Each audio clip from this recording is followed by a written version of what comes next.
Buenas noches, mi nombre es William Arias, pertenezco al programa de Tecnología y Gestión de Procesos Logísticos y el día de hoy voy a dar desarrollo a la actividad número 4 de la asignatura de Planeación Logística, cuyo tema es el análisis y planeación de la capacidad.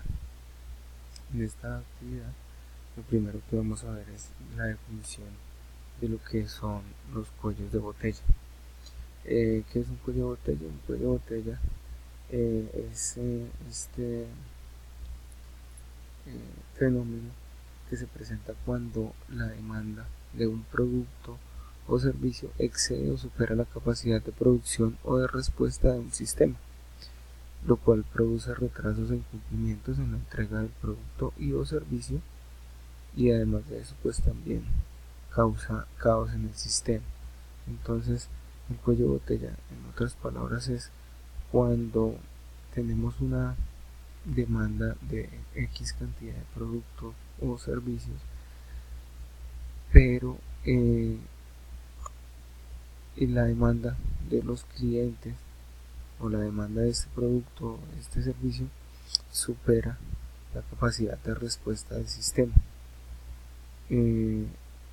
Entonces es cuando la producción se queda corta para la oferta, la producción o la oferta se queda corta, teniendo en cuenta que la demanda es mucho mayor y no podemos dar una respuesta adecuada en cuanto a cantidad o en cuanto a eficiencia del sistema, y esto genera caos, genera incumplimientos y retrasos para la entrega de los servicios o la entrega de los productos, lo cual podemos ver por ejemplo en el tráfico cuando las vías no dan abasto para la cantidad de vehículos que transitan por ellas, ¿cierto?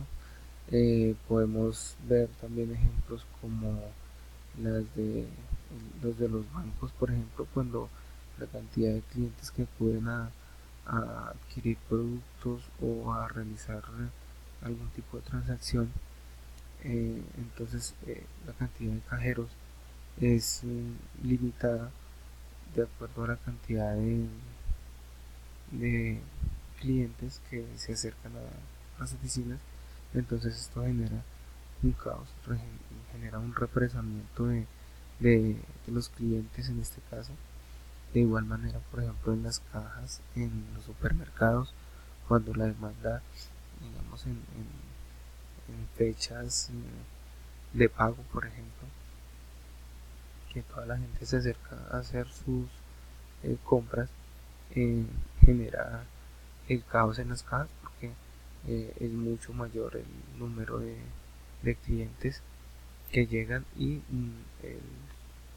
la capacidad de respuesta de las cajas es menor que, que este número de clientes. Entonces esto genera caos, genera represamiento, genera incumplimientos, genera pérdidas. Por eso es importante eliminar estos cuellos de botella. ¿Qué genera los cuellos de botella? Los cuellos de botella pues, principalmente son generados por la falta de planeación o por una planeación deficiente, cuando se planea y no se tienen en cuenta todos los factores necesarios para llevar a buen término un proceso. Entonces genera genera pues esa mala planeación cuando no tenemos en cuenta diferentes variables, cuando los pronósticos no se realizan de una manera eficiente y eficaz. Esto genera estos cuellos de botella, la falta de planeación o una planeación deficiente.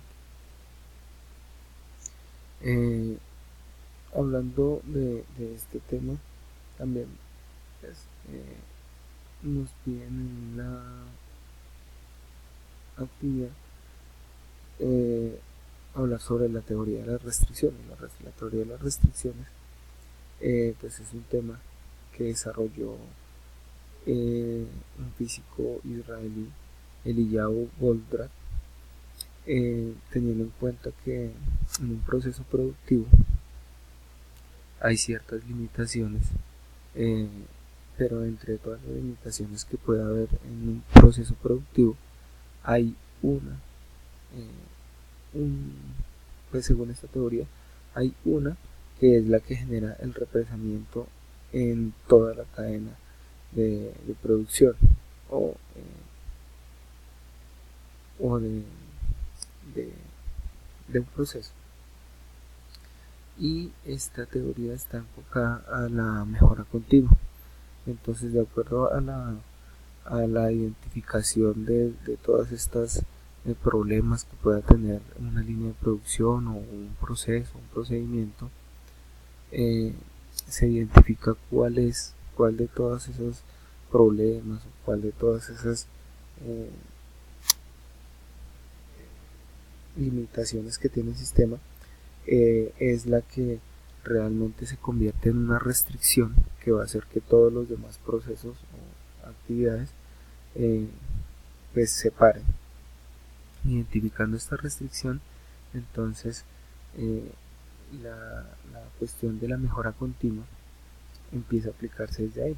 Ya después de que se identifica esa restricción, se empieza a mirar pues, qué es lo que hay que cambiar. Entonces, cuando identificamos la restricción, qué es lo que hay que cambiar, nos enfocamos en lo que hay que cambiar, hacia dónde lo queremos cambiar, cómo lo queremos, cómo lo vamos a cambiar, y pues ya por último viene el cambio de esta restricción.